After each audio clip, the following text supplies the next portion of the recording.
আজ আমি আপনাদের কাছে ধনু রাশির মানুষদের 2026 সালের জুন মাস কেমন কাটবে এই নিয়ে আলোচনা করব। তাই যারা ধনু রাশির মানুষ রয়েছেন অনুষ্ঠানটা খুব মনোযোগ সহকারে শুনবেন। ধনু রাশির অধিপতি গ্রহ হচ্ছে বৃহস্পতি গ্রহ এবং কালপুরুষের নবমতম রাশি। তাই এই ধনু রাশির মানুষেরা অত্যন্ত বুদ্ধিমান এবং জ্ঞানী হয়ে থাকেন।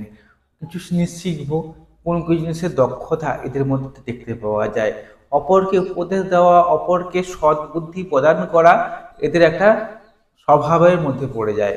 এবং এই ধনুরাশি মানুষেরা আমি দেখেছি এরা অত্যন্ত কৌতূহলী, বাস্তববাদী এবং স্বাধীন চেতা মানসিকতার হয়ে থাকেন এবং অত্যন্ত আশাবাদীও হয়ে যান।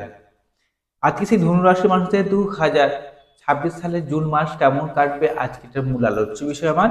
তাই আপনারা যদি ধনুরাশি মানুষ হয়ে থাকেন তাহলে অনুষ্ঠানটা খুব মনোযোগ সহকারে শুনবেন। নমস্কার, আমি অ্যাস্ট্রোলজার পরমাচার্য। আপনারা দেখছেন অ্যাস্ট্রোলজার বেঙ্গলি। এই চ্যানেলে আপনাদের সবাইকে স্বাগত জানাই।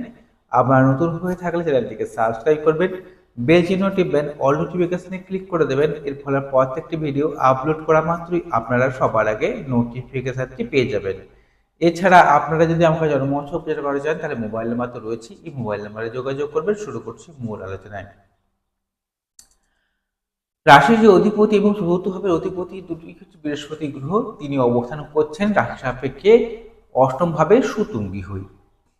লগ্নপতি অষ্টমে গেছে বা রাশিপতি অষ্টমে গেছে মানে আপনাকে কিন্তু রিসার্চের দিকে নিয়ে যাবে বা কোনো গবেষণামূলক কাজে আপনাকে ইনভলভ করাবে বা ওই জিনিসের প্রতি আপনার ন্যাক থাকবে। আপনি যদি মোবাইল দেখেন, আপনি তো কোনো কিছু কাজকর্ম করেন, আপনি মোবাইল দেখেন হয়তো, কিন্তু এই মোবাইল দেখাকালীন সময়ও আপনার মনে হবে যে এমন কিছু একটা জিনিস শিখি বা এমন কিছু জিনিস জানি যেটা কোনো কিছু গবেষণা হচ্ছে বা কোনো কিছু জিনিস রিসার্চ চলছে, বা কোনো কিছু জিনিস গোপন তথ্য যেটা জানতে ইচ্ছে, ঠিক আছে, কোনো কিছু এই জিনিসগুলো কিন্তু আপনার মধ্যে কাজ করবে যদি আমরা ধনু রাশি বা লগ্ন হয়ে থাকে এই সময়টা। সেই সঙ্গে এই পেশার সঙ্গে যারা যুক্ত রয়েছে তারা তো অবশ্যই সাকসেস পাবেন, উঁচু জায়গায় উঁচু লেভেলে চলে যেতে পারবেন। সেই সঙ্গে যারা পিএইচডি নিয়ে পড়াশোনা করতে ইচ্ছুক রয়েছেন তাদের ক্ষেত্রে সময়টা ভালো। তবে একটা কথা জানেন তো, রাশি অধিপতি অষ্টমভাবে গেছে, এই অষ্টমভাবে এবং হচ্ছে বৃহস্পতির মতো গ্রহ হওয়ার জন্য এই সময় ভাঁট বোকা, অর্থাৎ বেশি বেশি কথা বলার প্রবণতা তৈরি হবে। যে কথাটা বলার প্রয়োজন নয় আপনার, সে কথাগুলো আপনি বলে দিচ্ছেন, ঠিক আছে। এইখান থেকে কিন্তু অনেকে আপনাকে ভুল বুঝতে পারে বা আপনাকে বিরক্তি হতে পারে। এমনটা শত্রু হবে না, কিন্তু বিরক্তি হবে। অতিরিক্ত জ্ঞান দেওয়া, অতিরিক্ত কথা বলা, এই জন্য আপনার কিন্তু শত্রু বা শত্রু না, আপনাকে আপনার প্রতি বিরক্তি হচ্ছে, এমনটাই কিন্তু ঘটবে এই মাসে। চতুর্থপতি হয়ে চতুর্থের ভাবে পঞ্চম ভাবে যাওয়ার জন্য, চতুর্থের পঞ্চম হওয়ার জন্য এইসব যারা স্কুলে পড়াশোনা করেন পড়াশোনায় কিন্তু মনোযোগ ভালো থাকবে বা স্কুলে যারা পড়াশোনা করছেন তার জন্য সময়টা ভালো। সেই সঙ্গে যারা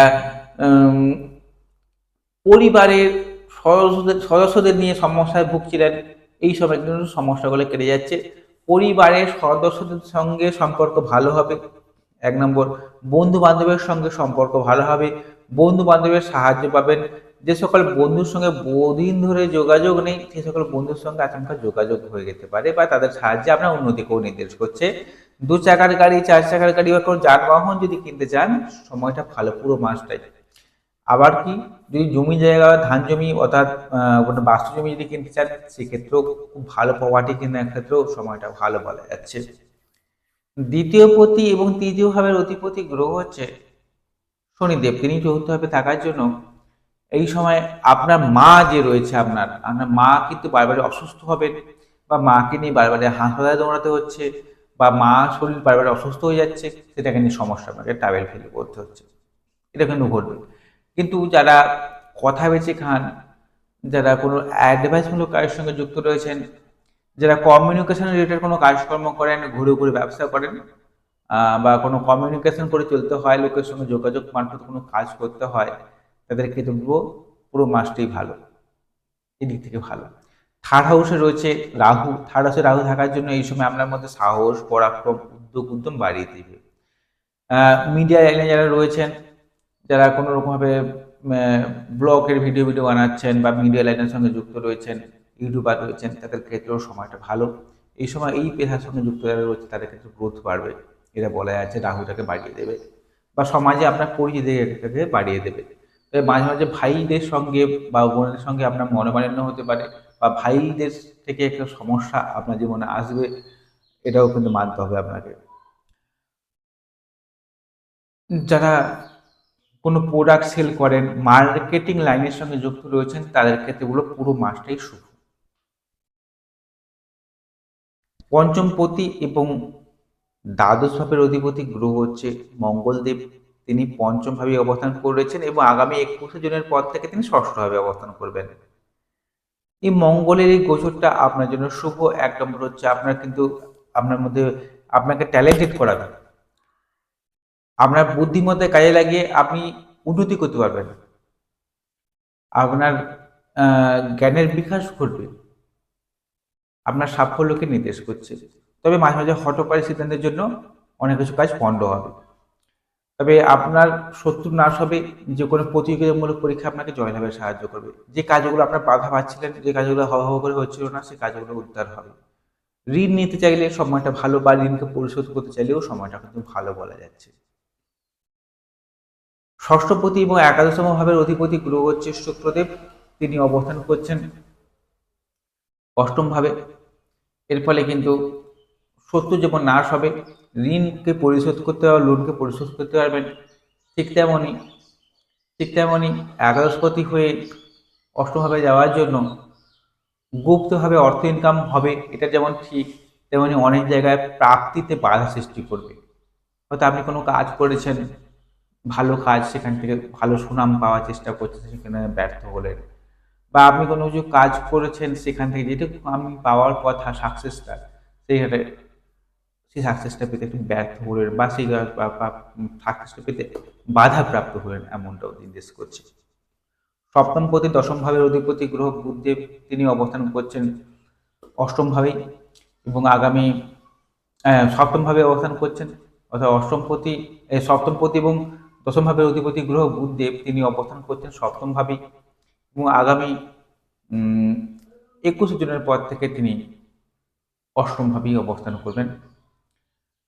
এর ফলে দাম্পত্য জীবনের সমস্যা, দাম্পত্য জীবনে ঝগড়া বিবাদ সৃষ্টি হতে পারে 21শে জুনের পর থেকে।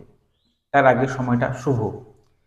তার আগে ব্যবসায় উন্নতি হবে, ব্যবসায় আকস্মিক উন্নতি লাভ, ব্যবসায় পাবলিক রিলিজ ভালো করতে পারবেন, প্রোডাক্ট ভালো সেল করতে পারবেন, ব্যবসায় কর্মজীবনে ভালো বলা যাচ্ছে। তবে বিবাহিত জীবনের সমস্যা অবশ্যই আসবে কোন সময়টা, 21শে জুনের পর থেকে। অনেকে বিবাহের যোগাযোগ আসবে, যে সকল ছেলেমেয়েরা যারা এই ধনুরাশি জাতক জাতিকা রয়েছেন, জন্মছকে যদি বিবাহ বহে দশা চলে, তাহলে কিন্তু এই মাসে কিন্তু বিয়ের যোগাযোগ আসবে। আপনাদের নবম ভাবে অধিপতি যে ভাগ্যাধিপতি গ্রহ হচ্ছে রবিদেব, তিনি অবস্থান করছেন ষষ্ঠভাবে। আগামী 15ই জুনের পর থেকে সপ্তমভাবে অবস্থান করবেন। তাই 15ই জুনের আগে অবধি কর্মপ্রাপ্তিতে আপনাকে সাহায্য করবে রবিদেব, কর্মপ্রাপ্তিতে। কিন্তু 15ই জুনের পর থেকে দাম্পত্য জীবনে ইগোকেন্দ্রিক সমস্যা আসবে। তবে যদি আপনি আপনার লাইফ পার্টনারের মতামতকে যদি গুরুত্ব দেন, তাহলে কিন্তু আপনার কর্মজীবন, ব্যবসা জীবন, ভাগ্য সব দিক থেকে উন্নতিকে নির্দেশ করছে, এটা মাথায় রাখবেন। নবম ভাবে রয়েছে আবার কেতুর মতো গ্রহ, তাই ভাগ্যে ভাগ্য উন্নতিতে বাধা পাবে, বা যে কোনো কাজ করতে গেলে একটু বাধাগ্রস্ত হবেন বা সহজ হতে চাইবে না।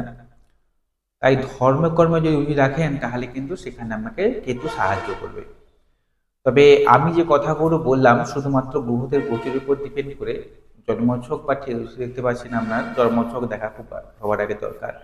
জন্মছকে আপনার লগ্ন সাপেক্ষে শুভ গ্রহ যদি কেন্দ্র করে বসে থাকে, ডিগ্রিগতভাবে বলাবল পেয়ে থাকে, নবাংশ দশমাংশ যাতে ভালো থাকে এবং বর্তমান সময় শুভ গ্রহ সংস্থা চলে, তাহলে আমার যে ভালো ভালো কথাগুলো বললাম, সেগুলো আপনার জীবনের সঙ্গে মিলবে। তাই অতি অবশ্যই আপনাদের জন্মছক বা থিওরিস্টকে বিশ্লেষণ করাবেন। আপনারা যদি আমাকে জন্মছক বিশ্লেষণ করতে চান, তাহলে এই মোবাইল নাম্বার রয়েছে, এই মোবাইল নাম্বারে যোগাযোগ করবেন। যদি শুনতে ভালো লেগে থাকে, চ্যানেলকে সাবস্ক্রাইব করবেন।